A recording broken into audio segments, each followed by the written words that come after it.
আমরা এখন সৌদি আরবের সোগিয়া একটা মসজিদের সামনে আছি। এখানে একটা খেজুরের গাছ আছে। খেজুরের গাছে মোটামুটি অনেক বড় বড় খেজুর ধরেছে, আপনাদের দেখাতে চাই। এই যে খেজুর, বাবা কাটা আছে, অনেক বড় বড় কাটা ঢুকছে। আল্লাহ, এই যে খেজুর।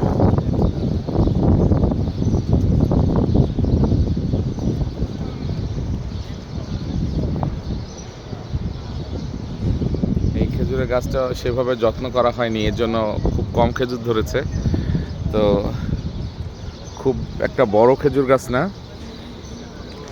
এই যে খেজুর, আমরা একটা ছিঁড়ে দেখতে পারি কি না, যদি কেউ কিছু না মনে করে তো একটা ছিঁড়ে দেখি। একটা খেজুর ছিঁড়ছি। এই তো আমাদের হাজী সাহেবরা এই যে সবাই এহরাম পরে চলে এসেছে। আজকে আমরা মিনায় যাব। মিনায় যাওয়ার জন্য প্রস্তুতি। ভাই বলেন, কেমন আছেন আপনি? কেমন লাগছে? ভালো আছে, খুব ভালো লাগছে। খুব ভালো লাগছে। আচ্ছা, আমরা ধন্যবাদ। কিছুক্ষণের মধ্যে হয়তো গাড়ি আসবা আমরা মিনার উদ্দেশ্যে রওনা দিব। আচ্ছা, আল্লাহ যেন আমাদের সুস্থভাবে সব কাজটা করার তৌফিক দান করুক।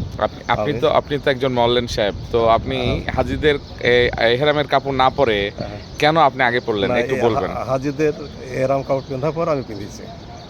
তার মানে আপনার হাজীদের সকলের পরানো হয়ে গেছে? কম বেশি সব করা হয়ে গেছে। আচ্ছা, তাহলে তো আমরা অনেক পিছিয়ে আছি। না, আপনারা পিন্ধে শুরু করেন। ধন্যবাদ, ধন্যবাদ। আমরা অবশ্যই এশা আমাদের গাড়ি আসবে, তার আগেই পরে শেষ করব। কারণ এর মধ্যে আমাদের খাবার আসবে, খাবার খাইতে হবে। খাবার খাইতে যেয়ে দেখা যাচ্ছে গায়ে পড়তে পারে, এর জন্য আমরা একটু দেরি করে পড়তে চাই।